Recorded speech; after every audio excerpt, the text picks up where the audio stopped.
আসসালামু আলাইকুম বন্ধুরা, কেমন আছেন সবাই? আশা করি অবশ্যই ভালো আছেন। আজকের ভিডিওতে আমরা দেখব উত্তরাধিকার সম্পত্তির বন্টন সম্পূর্ণ বাংলায় A to Z। তো বন্ধুরা, চ্যানেলটিতে যদি আপনি নতুন হয়ে থাকেন অবশ্যই সাবস্ক্রাইব করে নেবেন।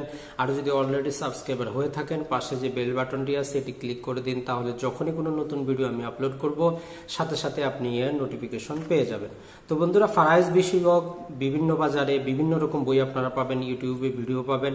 তো আজকের এই যে ভিডিও এটি সম্পূর্ণ বাংলায় কমপ্লিটলি ফারাইজ বিষয়ক হানাফি যে ফিকা সে ফিকা হিসাবে আজকের এই লেকচারটি ভিডিওটি তৈরি। তো বন্ধুরা, যদি শেষ পর্যন্ত আপনি দেখেন তাহলে অবশ্যই ফারাইজ সম্পর্কে আপনার আর কোনো কনফিউশন থাকবে না। তারপরে যদি আপনার কোনো কনফিউশন বা জিজ্ঞাসা থাকে তাহলে আপনি যে কমেন্ট সেকশন আছে সেখানে কমেন্ট করতে পারেন, অথবা ফেসবুক যে পেজটি দেওয়া আছে জমির সাত খাওন সেখানে করতে পারেন, অথবা যে হোয়াটসঅ্যাপ নাম্বারটি দেওয়া আছে সে নাম্বারে জানাতে পারেন। তো বন্ধুরা, আজকের ভিডিওটি স্বভাবতই দীর্ঘ হবে। যদি আপনি কোনো ব্যস্ত থাকেন, বিজি থাকেন, তাহলে ভিডিওটি আপনি পরবর্তীতেও দেখতে পারেন। কারণ হচ্ছে এই ভিডিওটি যদি আপনি শান্তিমতো বসে যদি বারবার না দেখেন তাহলে ফারাইজ সম্পর্কে আপনি কিন্তু বুঝতে পারবেন না। এই ভিডিওটি অন্য ভিডিওর মতো না যে একবারে দেখলে আপনি সমস্ত কিছু মনে থাকবে। কারণ হচ্ছে যে ফারাইজের যে সায়েন্স, ফারাইজের যে বিজ্ঞান, উত্তরাধিকার বন্টনের যে বিজ্ঞান, এটি একটি কমপ্লেক্স বিষয়, এটি একটি হচ্ছে জটিল এবং পেঁচানো বিষয়। তো বন্ধুরা, যাই হোক, আজকে আমরা চেষ্টা করব যতটা সম্ভব সহজভাবে এগুলোকে উদাহরণ হিসাবে দেওয়ার জন্য। তো বন্ধুরা, সর্বপ্রথমেই আসি আমরা যে উত্তরাধিকার এই জিনিসটি কি। উত্তরাধিকার হচ্ছে একজন ব্যক্তি যখন দুনিয়া থেকে মৃত্যুবরণ করেন তখন তার রেখে যাওয়া যে সমস্ত সম্পত্তি আছে সেগুলো যারা বৈধভাবে ইসলামিক আইন অনুসারে যারা সেগুলোর মালিক হন সেটি হচ্ছে উত্তরাধিকার। এখন যারা মালিক হন তাদেরকে সহজ বাংলা বলা হয় উত্তরাধিকারী, আরবিতে বলা হয় ওয়ারিশ। তো আমরা ওয়ারিশ শব্দটি আমাদের বাংলাদেশে সবচেয়ে বেশি পরিচিত। তো এটি হচ্ছে উত্তরাধিকার। আর মৃত ব্যক্তি যে সমস্ত সম্পত্তি রেখে যান এগুলোকে বলা হয় আরবিতে মিরাজ অথবা তারাকা বলা হয়। যে সমস্ত সম্পত্তির মধ্যে জায়গা জমি হতে পারে, স্বর্ণ গয়না হতে পারে, ব্যাংক ডিপোজিট হতে পারে। অর্থাৎ একজন ব্যক্তি মারা যাওয়ার সময় যে সমস্ত সম্পত্তি রেখে গেলেন অথবা তার মৃত্যুর কারণে উনি যে সমস্ত সম্পত্তি লাভ করবেন। যেমন কারো যদি জীবন লাইফ ইন্স্যুরেন্স থেকে থাকে সেখানে উনি মৃত্যুর পরে উনি আরো কিছু টাকা পয়সা পাচ্ছেন। তো এক্ষেত্রে তাহলে উনি জীবিত থাকতে যতটুকু সম্পত্তি ছিল ওনার মৃত্যুবরণের পর আরো যে সমস্ত কিছু পেলেন সমস্ত কিছুই হচ্ছে ওনার তারাকা, ওনার মিরাজ, ওনার বন্টনযোগ্য যে সম্পত্তি। তো বন্ধুরা, এখন আমরা দেখব যে বন্টনযোগ্য সম্পত্তিটা কি। অর্থাৎ একজন ব্যক্তি যতটুকু সম্পত্তি রেখে মারা গেলেন বা যতটুকু সম্পত্তি উনি লাভ করলেন মৃত্যুর কারণে সমস্ত কিছুই কি উত্তরাধিকারী হিসাবে যারা উত্তরাধিকার তারা পাবেন, না এখানে অন্য কাউকে দিতে হবে? একজন ব্যক্তি যখন মারা যান তখন ধর্মীয় আইন হিসাবে যে আমাদের হানাফি আইন হিসাবে তিনটি কাজ করতে হয়। এক নম্বর হচ্ছে যে মৃত ব্যক্তির দাফন কাফনের সম্পূর্ণ খরচ তার যে সম্পত্তি সেখান থেকে বের করতে হবে। যদি কেউ ফি সাবিলিল্লাহ হিসাবে সেগুলো প্রোভাইড করেন, সেগুলো দিয়ে দেন, সেটি ভিন্ন কথা, সেটি হচ্ছে সোয়াবের কাজ। দুই নম্বর হচ্ছে যদি মৃত ব্যক্তির কোনো দেনা থাকে, কোনো ঋণ থাকে, কোনো জাকাত যদি দিতে হয় সেগুলো দিয়ে দিতে হবে। তিন নম্বর হচ্ছে মৃত ব্যক্তির যদি কোনো বৈধ ওসিয়ত থাকে এবং সেটা মোট সম্পত্তির যদি 1/3 বেশি না হয়। যেমন কেউ যদি 1 টাকা কারো যদি সম্পত্তি থাকে সেক্ষেত্রে উনি মাত্র 33 টাকা 33 পয়সা পর্যন্ত কাউকে ওসিয়ত করে যেতে পারবেন। এর বেশি যদি ওসিয়ত করেন সেটি বৈধ হবে না, সেটি কোনো কাজ আসবে না। আর হচ্ছে যারা স্বাভাবিকভাবে উত্তরাধিকারী হবেন, ওয়ারিশ হবেন, একজন ব্যক্তি মারা যাওয়ার পর আমরা জানি ধর্মীয় বিধিবিধান অনুসারে অনেকজন ব্যক্তি ওয়ারিশ হন। যারা স্বাভাবিকভাবে ওয়ারিশ হবেন তাদেরকে কি করা যাবে না? ওসিয়ত করা যাবে না, উইল করা যাবে না। যেমন একজন ব্যক্তি চাইলে তার স্ত্রীকে ওসিয়ত করতে পারবেন না, কারণ হচ্ছে স্বামী যখন মারা যাবেন স্ত্রী অটোমেটিক তার অংশটা পাবেন, ছেলে তার অংশটা পাবে, মেয়ে তার অংশটা পাবে, বাবা তার অংশটা পাবে। তো কাকে উনি উইল করতে পারেন বা ওসিয়ত করতে পারেন? উনি তাকেই করতে পারেন যে মারা যাওয়ার পর যদি উনি সম্পত্তি না পান। যেমন কারো যদি ছেলে মেয়ে সব কিছু থাকে, তার যদি কোনো চাচা থাকে যিনি স্বাভাবিকভাবে যেহেতু মৃত ব্যক্তি ছেলে সন্তান থাকবে তাহলে চাচা পাবেন না, চাচাকে যদি গরিব হয় কিছু ওসিয়ত করতে পারেন, অথবা কোনো পালক পুত্রকে ওসিয়ত করতে পারেন, মসজিদ মাদ্রাসায় উনি ওসিয়ত করে যেতে পারেন। তো এটি হচ্ছে বৈধ ওসিয়ত এবং মোট 1/3 বেশি করতে পারবেন না। তো এখানে বারবার একটি শব্দ আমি উচ্চারণ করতেছি, সেটি হচ্ছে হানাফি ফিকা। তো এর ব্যাকগ্রাউন্ডটা আমরা জেনে নেই। আমাদের যে মুসলিম বা ইসলামিক যে ব্যবস্থা সেটা মূলত দুটি ভাবে বিভক্ত, একটি হচ্ছে শিয়া, একটি হচ্ছে সুন্নি। শিয়া ইসলামের যে সম্পত্তির বন্টন এটি সামান্য কিছু ভিন্ন, সেগুলো আমরা অন্য ভিডিওতে দেখব। যে সুন্নি ইসলাম আছে এগুলো আবার 4 ইমামের 4 রকম মতবাদ অথবা ফিকা আমরা যদি বলি আরবিতে, এগুলো অনুসরণ করে থাকেন। এটি হচ্ছে ইমাম আবু হানিফার হানাফি ফিকা, ইমাম শাফির শাফি ফিকা, ইমাম মালিকের মালিকি ফিকা, ইমাম যে আহমদ ইবনে হাম্বল ওনার হচ্ছে হাম্বলি ফিকা। তবে আমাদের উপমহাদেশে সবচেয়ে বেশি হচ্ছে যে হানাফি ফিকা এটি হিসাবে অবলম্বন করা হয়। আর বাংলাদেশে যে সম্পত্তি বন্টনের যে রাষ্ট্রীয় আইন অর্থাৎ শরিয়া ল 1937 যেটি ব্রিটিশ আমলে ব্রিটিশরা তৈরি করেছিল, সেটি বাংলাদেশের সংবিধানের 149 যে অনুচ্ছেদের ক্ষমতা বলে বাংলাদেশে প্রযোজ্য এবং কার্যকর। আর এই যে শরিয়া ল এটি হচ্ছে হানাফি ফিকা হিসাবে তৈরি। এজন্য আজকের এই ভিডিওটা আমরা হানাফি ফিকা হিসাবেই দেখব। যদি অন্য কোনো বই বা লেকচারে আপনি এর কোনো ভিন্নতা লক্ষ্য করেন, তবে সেখানে লক্ষ্য করবেন যে ভিডিও বা লেকচার বা বইটি হানাফি ফিকা হিসাবে তৈরি কিনা, কারণ হচ্ছে বাংলাদেশের ক্ষেত্রে হানাফি ফিকাটি প্রযোজ্য। তো বন্ধুরা, এখন আমরা দেখব যে মৃত ব্যক্তির সম্পত্তি। তো আমরা বুঝলাম যে মৃত ব্যক্তির সম্পত্তিটা কি, অর্থাৎ উত্তরাধিকারীটা কি, এবং বন্টনযোগ্য সম্পত্তিটা কি, এবং এই যে একজন ব্যক্তি মারা যাওয়ার পর কি কি কাজ করতে হয়।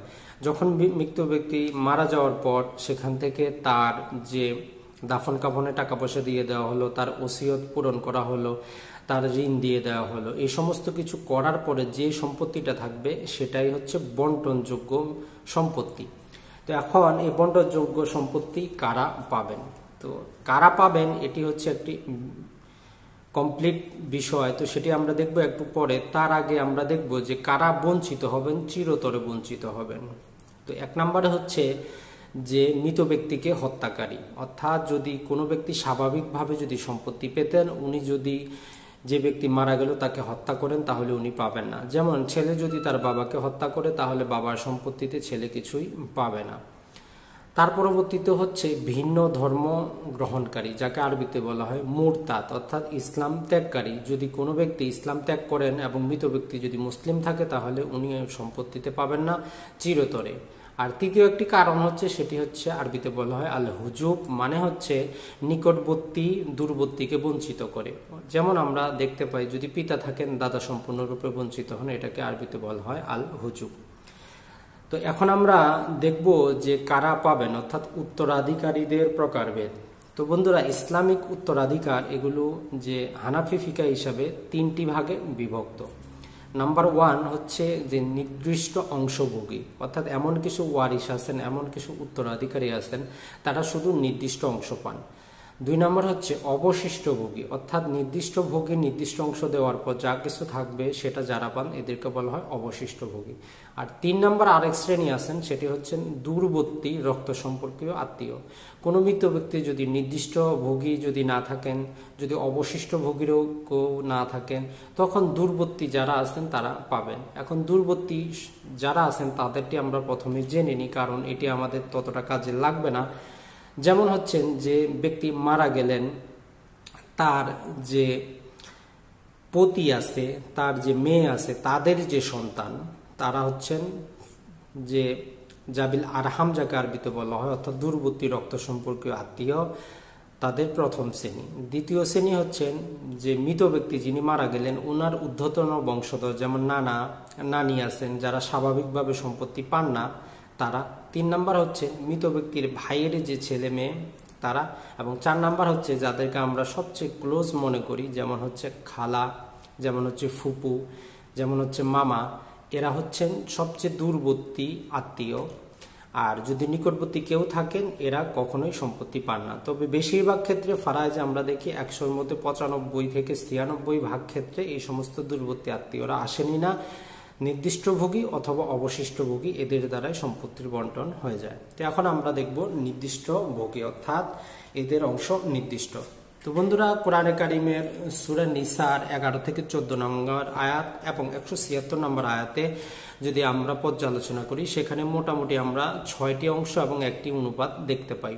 6টি অংশ হচ্ছে অর্ধেক অংশ, 1/3, 1/4, 1/6, 1/8 এবং 2/3। আর একটি অনুপাত, সেটি হচ্ছে 2:1। এই সমস্ত যে 6টি অংশ এরা যারা লাভ করেন এদেরকে বলা হয় নির্দিষ্ট অংশভোগী। আর এরা হচ্ছেন সর্বমোট 12 জন। কোরআন, হাদিস, ইজমা, কিয়াসের মাধ্যমে এদের সংখ্যা নির্দিষ্ট করা হয়েছে সর্বমোট 12 জন। এই যে 12 জন ব্যক্তি, এই 12 জন ব্যক্তির মধ্যে 4 জন হচ্ছেন পুরুষ এবং 8 জন হচ্ছেন মহিলা বা স্ত্রী শ্রেণী। তো যে 4 জন পুরুষ ওনারা হচ্ছেন মৃত ব্যক্তির স্বামী, মৃত ব্যক্তির পিতা, মৃত ব্যক্তির দাদা, মৃত ব্যক্তির বৈপিত্রীয় ভাই। তো আপনারা সব সময় যে সম্পর্কগুলো এগুলো মৃত ব্যক্তির সাথে করতে হবে, তাহলে ফারায়েজে আপনাদের ভুল হবে না। অর্থাৎ যে 4 জন পুরুষ ওনারা হচ্ছেন মৃত ব্যক্তির পিতা, মৃত ব্যক্তির স্বামী, মৃত ব্যক্তির দাদা, মৃত ব্যক্তির বৈপিত্রীয় ভাই। তো এই বৈপিত্রীয় ভাই হয়তো অনেকেই বুঝেন না। বৈপিত্রীয়টা ভাইটা হচ্ছে যদি কোনো মহিলার একাধিক বিয়ে হয়ে থাকে তাহলে তার এক ঘরের সন্তান এবং অন্য ঘরের সন্তান পরস্পরের বৈপিত্রীয় ভাই বোন হয়ে থাকেন। তো বন্ধুরা, বাকি যে 8 জন মহিলা শ্রেণী সেখানে আছেন মা, অর্থাৎ যিনি মারা গেলেন মৃত ব্যক্তির মা, মৃত ব্যক্তির স্ত্রী, মৃত ব্যক্তির মেয়ে, মৃত ব্যক্তির পতি, মৃত ব্যক্তির নিজের বোন, মৃত ব্যক্তির বৈমাত্রীয় বোন, মৃত ব্যক্তির বৈপিত্রীয় বোন এবং মৃত ব্যক্তির দাদি এবং নানি। এই দুইজনকে একই শ্রেণীতে বিভক্ত করা হয়েছে। এ হচ্ছেন সর্বমোট 8 জন আর টোটাল হচ্ছেন 12 জন। 4 জন পুরুষ, 8 জন হচ্ছেন মহিলা শ্রেণী। তো এখানে বন্ধুরা 6 জন এমন ব্যক্তি আছেন তারা কোনোভাবেই সম্পত্তি থেকে, মৃত ব্যক্তির সম্পত্তি থেকে বঞ্চিত হন না। তাদের মধ্যে একজন হচ্ছেন যে ব্যক্তি মারা গেলেন, উনি যদি পুরুষ হন ওনার স্ত্রী, উনি যদি স্ত্রী হন ওনার স্বামী। তার মানে হচ্ছে স্বামী, পিতা, এই দুজন কখনোই পুরুষ শ্রেণীর, অর্থাৎ স্বামী এবং পিতা এই দুজন কখনোই বঞ্চিত হন না। আর যে মহিলা শ্রেণী আছে সেখানে মৃত ব্যক্তির মা, মৃত ব্যক্তির স্ত্রী এবং মৃত ব্যক্তির ছেলে এবং মেয়ে এরা কখনোই বঞ্চিত হন না। আর এরা যদি থাকেন তখন আর সম্পত্তি অন্য কোনো দিকে বন্টনের দরকার পড়ে না, অর্থাৎ অন্য কোথাও যায় না। তো এখন আমরা দেখব সেটি হচ্ছে যে তাহলে এখন আমরা নির্দিষ্ট ভোগীর 12 জন জানলাম কারা। তো এখন তাহলে অবশিষ্ট ভোগী কারা? তো বন্ধুরা, অবশিষ্ট ভোগীকে 3টি বিভাগে বিভক্ত করা হয়েছে। প্রথম বিভাগে 4টি শ্রেণী বিদ্যমান। প্রথম শ্রেণী হচ্ছে মৃত ব্যক্তির সন্তান, অর্থাৎ মৃত ব্যক্তির ছেলে অথবা মৃত ব্যক্তির ছেলের ছেলে, এভাবে যত নিচের দিকে যাবে, অর্থাৎ মৃত ব্যক্তির ছেলে, পুরুষ বংশধর। 2 নম্বর সেটি হচ্ছে মৃত ব্যক্তির পিতা, মৃত ব্যক্তির দাদা, অর্থাৎ মৃত ব্যক্তির ঊর্ধ্ব বংশধর যত দূর পর্যন্ত যায়। 3 নম্বর হচ্ছে মৃত ব্যক্তির ভাই, মৃত ব্যক্তির বৈমাত্রীয় ভাই, মৃত ব্যক্তির ভাইয়ের ছেলে, মৃত ব্যক্তির বৈমাত্রীয় ভাইয়ের ছেলে। 4 নম্বর যে শ্রেণী সেখানে হচ্ছে মৃত ব্যক্তির চাচা, মৃত ব্যক্তির বৈমাত্রীয় চাচা, মৃত ব্যক্তির চাচাতো ভাই, মৃত ব্যক্তির বৈমাত্রীয় চাচাতো ভাই। এ হচ্ছেন 4টি শ্রেণী। তো এখানে প্রথম শ্রেণীর যদি কেউ থাকেন তাহলে কিন্তু আর দ্বিতীয় শ্রেণী সম্পত্তি পাবে না। অর্থাৎ মৃত ব্যক্তির যদি ছেলে থাকেন তাহলে মৃত ব্যক্তির যে পিতা আছেন উনি অবশিষ্ট ভোগী হিসাবে কিন্তু পাবেন না, উনি শুধু ওনার নির্দিষ্ট অংশটা পাবেন। এবং মৃত ব্যক্তির যদি ছেলে থাকে তাহলে পিতা পাচ্ছেন না, যদি পিতা থাকে তাহলে দাদা পাচ্ছেন না, যদি পিতা থাকে তাহলে কিন্তু চাচা পাচ্ছেন না। তো এভাবে এদের সম্পত্তির বন্টনটা হয়ে থাকে। আর যে জাবিল আরহাম বা দূরবর্তী সেটা তো আমরা জেনেছি যে মৃত ব্যক্তির মেয়ের যে ছেলে মেয়ে, মৃত ব্যক্তির পৌত্রীর যে ছেলে মেয়ে, এটি হচ্ছে প্রথম শ্রেণী। আর যে মৃত ব্যক্তির ঊর্ধ্ব বংশধর, অর্থাৎ যারা স্বাভাবিকভাবে সম্পত্তি পান না, নানি এবং দাদি এবং মৃত ব্যক্তির ভাইয়ের ছেলে মেয়ে এবং মৃত ব্যক্তির ঊর্ধ্বতন বংশধরের নিম্ন বংশধর, যেমন হচ্ছে খালা, ফুপু, মামা, এরা হচ্ছে সবচেয়ে দূরবর্তী আত্মীয় স্বজন। আর যে অবশিষ্ট ভোগী সেটি 3টি বিভাগের মধ্যে একটি বিভাগে আমরা 4টি শ্রেণী জানলাম। আর যে দ্বিতীয় বিভাগ এখানে শুধু 4 জন মহিলা আছেন, মৃত ব্যক্তির মেয়ে, মৃত ব্যক্তির বোন, মৃত ব্যক্তির বৈমাত্রীয় বোন এবং মৃত ব্যক্তির পতি। এই 4 জনের সাথে যখন এদের ভাই থাকবে তখন এরা আর যে নির্দিষ্ট ভোগী ছিলেন সেখানে থাকবেন না, এরা তখন অবশিষ্ট ভোগী হিসাবে সম্পত্তিগুলো পাবেন। আর সর্বশেষ বিভাগে আসেন যদি মৃত ব্যক্তির যদি কোনো ছেলে মেয়ে না থাকে, কোনো যদি ছেলে না থাকে শুধু মেয়ে থাকে, তাহলে মেয়ের সাথে মৃত ব্যক্তির যদি বোন থাকেন উনি অবশিষ্ট ভোগী হয়ে যান। তো এগুলো ছিল বন্ধুরা যে ফারায়েজে কারা উত্তরাধিকারী হবেন তাদের বিষয়। তো এখন যদি আমরা কোরআনে উল্লেখিত অংশগুলো আমরা অলরেডি জেনেছি যে অর্ধেক অংশ, 1/3 1/4, 1/6, 1/8 এবং 2/3, এবং একটি হচ্ছে অনুপাত 2:1। তার পরবর্তীতে হচ্ছে যে আমরা যেটি জানলাম যে কারা সম্পত্তি থেকে বঞ্চিত হন না? মৃত ব্যক্তির পিতা, মৃত ব্যক্তির স্বামী, মৃত ব্যক্তির স্ত্রী, মৃত ব্যক্তির ছেলে মেয়ে এবং মৃত ব্যক্তির মা, এরা কখনোই সম্পত্তি থেকে বঞ্চিত হন না। তো তাহলে এখন আমরা দেখি যে নির্দিষ্ট ভোগী হিসাবে যাদের নাম আমরা পেলাম এরা কে কত অংশ পাচ্ছে। তো বন্ধুরা, সর্বপ্রথমে হচ্ছে মৃত ব্যক্তির পিতা। আর আপনি এই জিনিসগুলো তখনই মনে থাকবে যখন আপনি মৃত ব্যক্তির সাথে আপনার সম্পর্কটা করে নেবেন। ধরুন মৃত ব্যক্তির হচ্ছেন আপনি পিতা, তাহলে আপনি কতটুকু পাবেন এই হিসাবে যদি আপনি হিসাবটি বুঝেন আপনার সবচেয়ে বেশি মনে থাকবে। আপনি যদি মৃত ব্যক্তির পিতা হয়ে থাকেন বা মৃত ব্যক্তির পিতা কতটুকু পাবেন? মৃত ব্যক্তির পিতা 3 ভাবে সম্পত্তি পেতে পারেন। 1 নম্বর হচ্ছে যিনি মারা গেলেন ওনার যদি কোনো ছেলে মেয়ে থাকে, অর্থাৎ বিশেষত ওনার যদি কোনো ছেলে থাকে তাহলে মৃত ব্যক্তির যে পিতা উনি 1/6 পাবেন।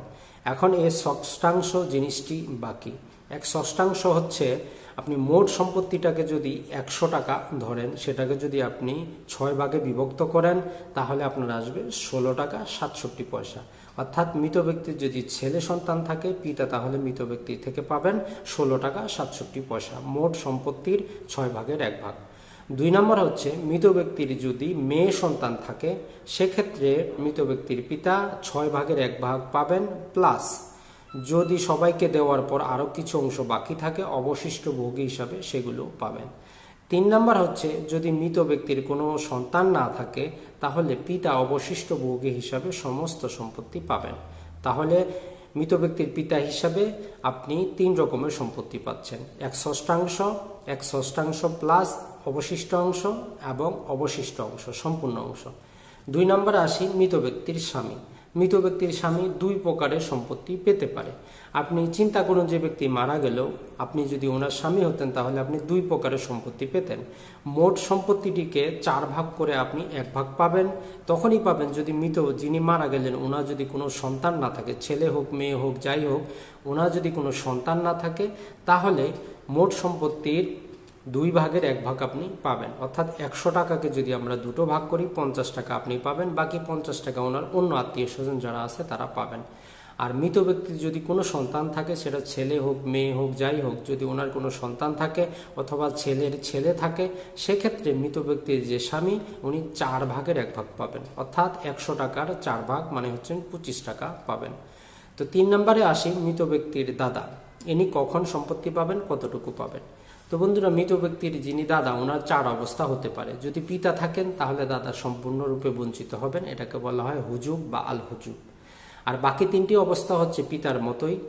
যদি মৃত ব্যক্তির শুধু ছেলে সন্তান থাকে সেক্ষেত্রে 6 ভাগের 1 ভাগ পাবেন। যদি মেয়ে সন্তান থাকে 6 ভাগের 1 ভাগ প্লাস অবশিষ্ট ভোগী হিসাবে যা কিছু থাকবে পাবেন। যদি কোনো সন্তান না থাকে তাহলে দাদা অবশিষ্ট ভোগী হিসাবে সম্পূর্ণ সম্পত্তি পাবেন।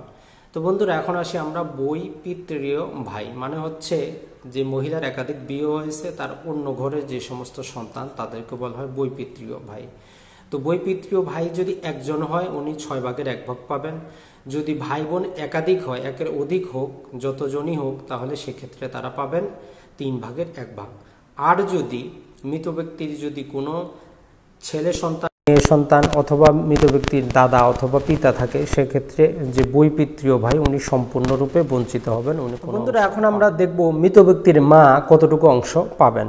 তো মৃত ব্যক্তির মা 3 অবস্থায় সম্পত্তি পেতে পারেন। প্রথম অবস্থা হচ্ছে যদি মৃত ব্যক্তির যদি কোনো সন্তান যদি থাকে তাহলে মৃত ব্যক্তির যে মা উনি 6 ভাগের 1 ভাগ পাবেন।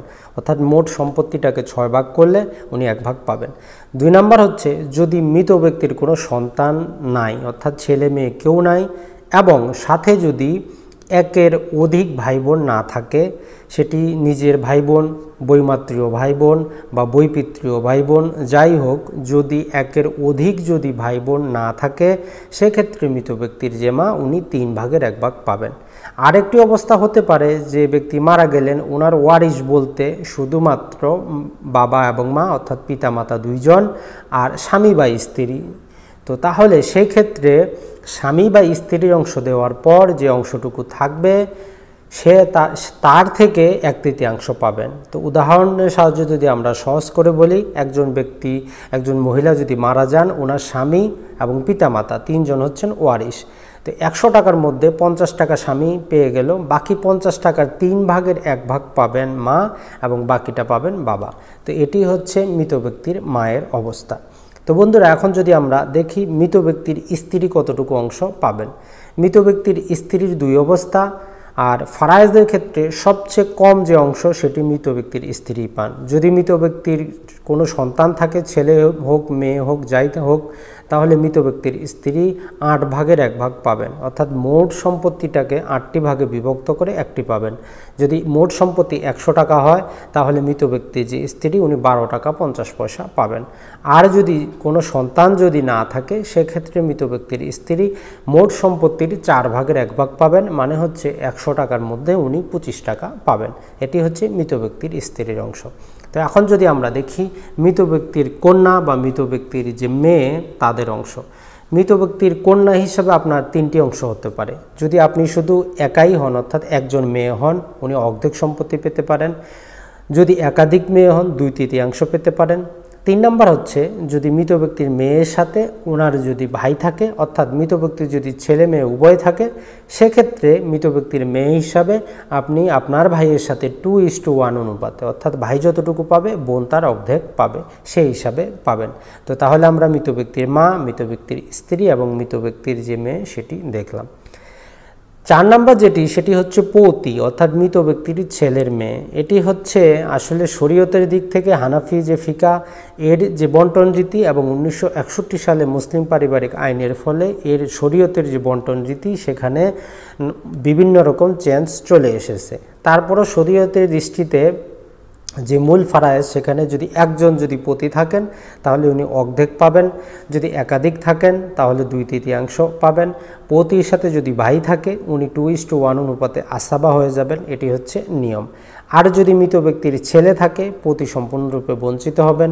মৃত ব্যক্তির যদি 2 জন মেয়ে থাকে তারপরও পতি বঞ্চিত হবেন। মৃত ব্যক্তির যদি শুধু একজন যদি মেয়ে থাকে তাহলে পতি 6 ভাগের 1 ভাগ পাবেন। কিন্তু যে মুসলিম যে পারিবারিক অধ্যাদেশ 1961 ফলে যে মৃত ব্যক্তির পতি তার বাবা জীবিত থাকলে যতটুকু পেতেন উনি তার উত্তরাধিকারী হবেন, অর্থাৎ সেখানে উনি তার প্রতিনিধিত্ব করবেন। তো এর জন্য পতির অংশটুকু শরীয়তের যে দৃষ্টি থেকে সেখান থেকে বর্তমানে বাংলাদেশে বন্টন হয় না, সেটা মুসলিম পারিবারিক অধ্যাদেশ হিসাবেই বণ্টিত হয়ে থাকে। তো বন্ধুরা, এর পরবর্তীতে দেখব আমরা মৃত ব্যক্তির বোন। তো 3 প্রকারের বোন আছে। তো সর্বপ্রথমে আমরা দেখব মৃত ব্যক্তির যে সহোদর বোন, আপন বোন তার অংশ। তো বোন হিসাবে মৃত ব্যক্তির আপনার 5 অবস্থা হতে পারে। প্রথম অবস্থায় যদি মৃত ব্যক্তির যদি কালালা হয়, কালালা মানে হচ্ছে যদি ওনার কোনো ছেলে মেয়ে না থাকে, ওনার বাবা ওনার দাদা না থাকে, সেক্ষেত্রে আপনি যদি একজন মাত্র বোন হন আপনি মোট সম্পত্তির অর্ধেক পাবেন। যদি আপনারা একাধিক হন তাহলে 2/3 পাবেন। যদি আপনাদের সাথে আপনাদের ভাই থাকে তাহলে ভাইয়ের সাথে আপনারা 2:1 অনুপাতে আসাবা হয়ে যাবেন। যদি মৃত ব্যক্তির শুধুমাত্র মেয়ে থাকে অথবা পতি থাকে তাদের অংশ নিয়ে যাওয়ার পরে বোন হিসাবে আপনি অবশিষ্ট অংশ পাবেন। আর যদি মৃত ব্যক্তির যে ছেলে থাকে, পিতা থাকে, দাদা থাকে, তাহলে যে বোন আছেন উনি সম্পূর্ণরূপে বঞ্চিত হবেন, উনি কিছুই পাবেন না। তো তার পরবর্তীতে সেটি হচ্ছে বৈমাত্রীয় বোন। তো বৈমাত্রীয় বোন এবং নিজের বোনের এই যে আমরা 5টি অবস্থা বললাম এগুলো সমান থাকবে, শুধু 2টি অবস্থা বেশি হবে, অর্থাৎ বৈমাত্রীয় বোনের সর্বমোট 7 অবস্থা হতে পারে। মৃত ব্যক্তি যদি কালালা হন এবং নিজের বোন যদি না থাকে, একজন যদি বৈমাত্রীয় বোন হন উনি পাবেন মোট সম্পত্তির অর্ধেক, একাধিক হলে 2/3, তাদের সাথে যদি তাদের ভাই থাকে তাহলে 2:1 অনুপাতে আসাবা হবেন। আর মৃত ব্যক্তির যদি মেয়ে থাকে, নিজের বোন যদি না থাকে, সেক্ষেত্রে নিজের মেয়ের অংশ দেওয়ার পর যেটুকু থাকবে সেটুকু অবশিষ্টভোগী হিসাবে বৈমাত্রীয় বোন পাবেন। আর যদি মৃত ব্যক্তির 2 জন মেয়ে থাকে তাহলে মৃত ব্যক্তির যে বৈমাত্রীয় বোন উনি বঞ্চিত হবেন। 2 জন যদি সহোদর বোনও থাকে তারপরে উনি বঞ্চিত হবেন। তো বন্ধুরা, সর্বশেষ আর যে বোনের মধ্যে আছে সেটি হচ্ছে বৈপিত্রীয় বোন। তো বৈপিত্রীয় বোনেরও হচ্ছে 3 অবস্থা। যদি বৈপিত্রীয় বোন একজন হন উনি 6 ভাগের 1 ভাগ পাবেন, যদি একাধিক হন ওনারা 3 ভাগের 1 ভাগ পাবেন। আর যদি মৃত ব্যক্তির পিতা থাকেন, দাদা থাকেন, ছেলে থাকে, মেয়ে থাকে, তাহলে মৃত যে বৈপিত্রীয় বোন উনি সম্পূর্ণরূপে বঞ্চিত হবেন। তো তো বন্ধুরা, সর্বশেষ আমরা দেখব দাদি এবং নানির অংশ। মৃত ব্যক্তি যদি পিতামাতা থাকেন তাহলে দাদি এবং নানি সম্পূর্ণরূপে বঞ্চিত হবেন। যদি মৃত ব্যক্তির পিতামাতা না থাকেন সেক্ষেত্রে তারা 6 ভাগের 1 ভাগ পাবেন। তো বন্ধুরা, এর পরবর্তীতে ফারায়েজের আরও কিছু সাধারণ নিয়ম আছে, সেগুলো আমরা দেখে নিই। তো এখন কথা হচ্ছে, যদি একাধিক স্ত্রী থাকে তাহলে কি হবে। তো একাধিক স্ত্রী থাকলে, একজন স্ত্রী থাকলে যতটুকু পেতেন, একাধিক বা একের অধিক যতই হোক, ওনারা সেই পরিমাণে অংশ পাবেন, অংশ বৃদ্ধি হবে না, তারা সমান ভাগে ভাগ করে নেবেন। তার পরবর্তীতে হচ্ছে যে যদি হিজড়া হন, অর্থাৎ তৃতীয় লিঙ্গ, যার লিঙ্গ নির্ধারণ করা সম্ভব হয়নি, এমন ব্যক্তি ওয়ারিশ হলে ওনাকে মেয়ে হিসাবে গণ্য করা হবে এবং একজন মেয়ে যতটুকু পান ততটুকুই পাবে।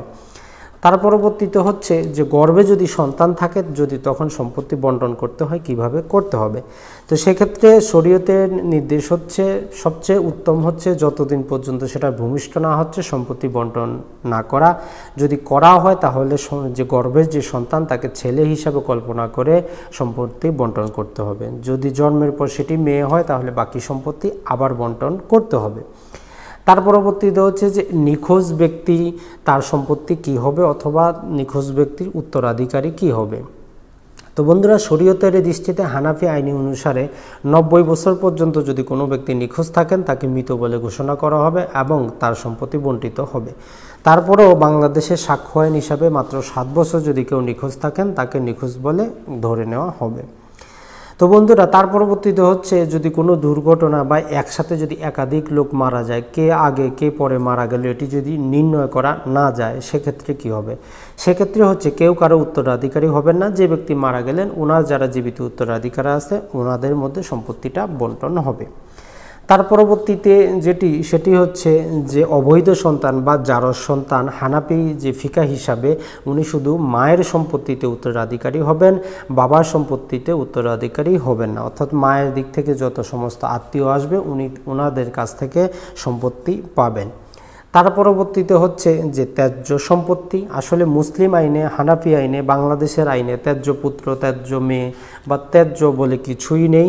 এজন্য ত্যায্য করলেও আপনি মারা যাওয়ার পরে আপনার যে ছেলে মেয়ে আছে যাদেরকে আপনি যোগাযোগ করেন না, ত্যায্য বলে ঘোষণা করছেন। যেমন বর্তমানে যে আমাদের ইউটিউব, ফেসবুকে সবচেয়ে যে পপুলার ব্যক্তি সেপুদা, তার যে ভাই বোন, তার যে স্ত্রী, তার যে ছেলে মেয়ে, তারাও তাকে ত্যায্য করেছে। তো এই ত্যায্য বলে কিছুই নাই মুসলিম আইন হিসাবে। তার পরবর্তীতে সেটি হচ্ছে বাবার সম্পত্তি, মায়ের সম্পত্তি বলে কোনো সম্পত্তি নেই। সব সম্পত্তি হচ্ছে মৃত ব্যক্তির সম্পত্তি, আর সব সময় মৃত ব্যক্তির সাথে আপনার সম্পর্ক করতে হবে। তো বন্ধুরা, এছাড়া ফারায়েজে আরও বিশেষ কিছু নিয়ম আছে। সেগুলোকে 1 নম্বর হচ্ছে আউল বা বৃদ্ধির নীতি। এই নীতিটি আবার কি? তো বন্ধুরা, এটি হচ্ছে সম্পত্তি বন্টন করার সময় আমরা নির্দিষ্ট একটি জিনিস কল্পনা করতে হয়, অর্থাৎ মোট সম্পত্তিটাকে 1/100 কল্পনা করতে হয়।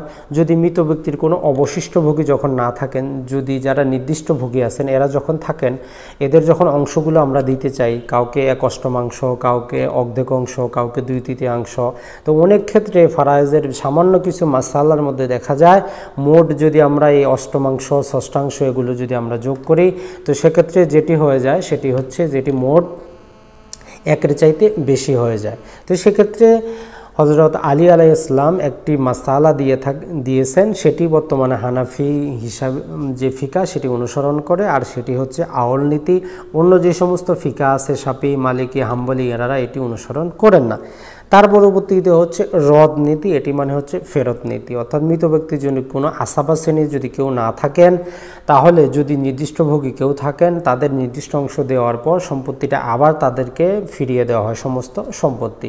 এটি হচ্ছে রদ নীতি। তার পরবর্তীতে বন্ধুরা সেটি হচ্ছে হিমারাতিয়ান নীতি। তো মুসলিম যে সম্পর্ক সেখানে নিকটবর্তী ব্যক্তি দূরবর্তীকে বঞ্চিত করে। তো অনেক ক্ষেত্রে দেখা যায় যে নিজের ভাই সম্পত্তি পায় না, যে দূরবর্তী ও বৈপিত্রীয় ভাই সম্পত্তি পান। তো সেখানে একটি বিশেষ নীতি অনুসরণ করা হয় যাকে বলা হয় হিমারাতিয়ান নীতি। তার পরবর্তীতে হচ্ছে ওমারাতিয়ান নীতি। অনেক ক্ষেত্রে দেখা যায় যে ফারায়েজের সাধারণ নিয়ম হিসাবে আমরা জানি যে ছেলে মেয়ের দ্বিগুণ পায়, ভাই বোনের দ্বিগুণ পায়, স্বামী স্ত্রীর দ্বিগুণ পায়। কিন্তু অনেক ক্ষেত্রে দেখা যায় যে পিতা মাতার চাইতে কম পাচ্ছেন, অর্থাৎ মাতা এত পরিমাণ সম্পত্তি পাচ্ছেন যেখানে পিতা তার অর্ধেক পাচ্ছেন। তো এর জন্য একটি বিশেষ নীতি অনুসরণ করা হয় যাকে বলা হয় উমারাতিয়ান নীতি। তো এছাড়া আরেকটি নীতি হচ্ছে আকদারিয়া নীতি। অনেক ক্ষেত্রে দেখা যায় যে হানাফি ফিকাতে যেটি হয় সেটি হচ্ছে দাদা যদি থাকেন তাহলে ভাই অথবা বোন সম্পূর্ণরূপে বঞ্চিত হন। এই যে বোন বঞ্চিত হওয়া, এখানে বোন অনেক নিকটবর্তী, দাদা একটু দূরবর্তী। তো এক্ষেত্রে হানাফি ফিকাতে দাদা যদি থাকেন তাহলে বোন বা ভাই বঞ্চিত হন, কিন্তু অন্য যে সমস্ত ফিকা আছে সেখানে তারা দাদার সাথে সাথে বোনকেও সম্পত্তি দেওয়া হয় একটি নীতির অনুসরণ করে, সেটাকে বলা হয় আকদারিয়া নীতি। এছাড়া যখন আপনারা যে ফারায়েজ করবেন সেখানে বিশেষ কিছু নিয়ম আছে যেগুলো আধুনিক যুগে বর্তমানে বেশিরভাগই প্রযোজ্য নয়।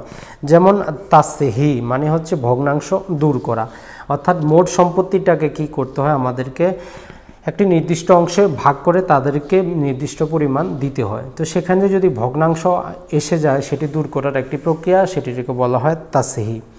তার পরবর্তীতে হচ্ছে তাখারুজ, অর্থাৎ সম্পত্তি বন্টনের পূর্বে পরস্পরের অংশ বের করে নেওয়া। অর্থাৎ একজন ব্যক্তি যদি 4 জন ওয়ারিস থাকে সেক্ষেত্রে একজন ওয়ারিস যদি নির্দিষ্ট পরিমাণ কিছু টাকা পয়সা গ্রহণ করে তার যদি সে ওয়ারিসত্ব ত্যাগ করে এটাকে বলা হয় তাখারুজ। তার পরবর্তীতে সেটি হচ্ছে মুনাখাসা। মুনাখাসা মানে হচ্ছে ধরুন একজন ব্যক্তি মারা গেলেন, ওনার উত্তরাধিকারী আছেন, তো সেই সমস্ত উত্তরাধিকারী থেকে যদি আরও কেউ মারা যান তাহলে তার সম্পত্তিটা বন্টন, অর্থাৎ যে ব্যক্তি মারা গেলেন ওনার যারা উত্তরাধিকারী ছিল তাদের মধ্য থেকে আরেকজন মারা গেল, তাহলে সম্পত্তিটা আমাদেরকে 2 বার বন্টন করার প্রয়োজন পড়ে। তো এই জন্য সম্পত্তিটা 2 বার বন্টন না করে একবারই বন্টন করা হয়, একে বলা হয় মুনাখাসা। তার পরবর্তীতে হচ্ছে মাসআলা, এটি একটি আরবি শব্দ, এর মানে হচ্ছে যে মোট সম্পত্তিটাকে আমরা কত ভাগে বিভক্ত করব, এটিকে বলা হয় মাসআলা। আর আল হুজুব বা হজব মানে হচ্ছে যে যারা আমরা নির্দিষ্ট ভোগী জানলাম এরা সবাই একসাথে ওয়ারিশ হয় না। আল হজুবের কারণে, যেমন পিতার কারণে দাদা বঞ্চিত হয়ে যান, তো এজন্য পিতা হচ্ছেন আল হুজুব, অর্থাৎ পিতা যেহেতু উপস্থিত আছেন তাই দাদা বঞ্চিত হচ্ছেন। এছাড়া আরেকটি হচ্ছে কালালা। কালালা মানে হচ্ছে যার কোনো ঊর্ধ্ব বংশধর, মানে হচ্ছেন পিতা বা দাদা নাই, এবং যার কোনো নিম্ন বংশধর যেমন ছেলে মেয়ে নাই, তাকে বলা হয় মুসলিম আইন অনুসারে কালালা। তো বন্ধুরা, এখন আমরা আসি যে মুসলিম পারিবারিক অধ্যাদেশ 1961, এই জিনিসটি কি। তো অনেক ক্ষেত্রে আমরা দেখতে পাই যদি একজন ব্যক্তির 2 জন ছেলে থাকে, তো 2 জন ছেলে মধ্যে যদি একজনের 2 জনেরই ছেলে পেলে আবার থাকে, অর্থাৎ একজন ব্যক্তি ওনার 2 ছেলে ওনার 2 নাতিও আসেন 2 ঘর থেকে, তো মৃত ব্যক্তি উনি মারা যাওয়ার আগে যদি ওনার একজন ছেলে মারা যান তাহলে ইসলামিক আইন অনুসারে যেটি হয় সেটি হচ্ছে যে মৃত ব্যক্তির সম্পত্তিটা অবশিষ্ট ভোগী হিসাবে যে মৃত ব্যক্তির শুধু ছেলে পেয়ে যান, বাকি যে ছেলেটি মারা গেল যে উনি আর যে সমস্ত ছেলে পেয়ে আছে ওনারা সম্পত্তি পান না।